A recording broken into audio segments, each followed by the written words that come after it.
নমস্কার, একটা ছোট্ট ভিডিও আপনাদের জন্য। যেরকম তোমরা দেখতে পাচ্ছ, এটা একটা P3 মোবাইল। P3 রিয়েলমির থেকে যে P3 মোবাইল, এটা একটু আগেই আমি আনবক্সিং করেছিলাম। বাট যে প্রবলেমটা আমরা নর্মালি ফেস করি, যেটা আমাদের ব্যাক বাটন বা আপনার মিনিমাইজ করার যে বাটন, এই বাটনগুলো দেখতে পাচ্ছেন যে এইখানে নেই। তো তখন আমাদেরকে কি করতে হবে? এখানে একটা সেটিংসে যেতে হবে। সেটিংসে যাওয়ার পর আমাদেরকে নিচে যেতে হবে, এখানে সিস্টেমস অ্যান্ড আপডেটসে যেতে হবে। সিস্টেমস অ্যান্ড আপডেটসে যাওয়ার পর আমাদেরকে এখানে যেতে হবে সিস্টেম নেভিগেশনে যাওয়ার পর এখানে দুটো অপশান দেখতে পাচ্ছেন, বাটনস অ্যান্ড জেস্চার। তো তখন আমাদের বাটন অ্যান্ড জেস্চারের মধ্যে বাটনে যেতে হবে।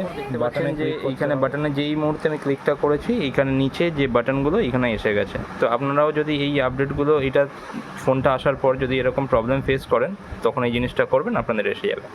আশা করি ভিডিওটা ভালো লেগেছে। সঙ্গে থাকার জন্য অসংখ্য ধন্যবাদ।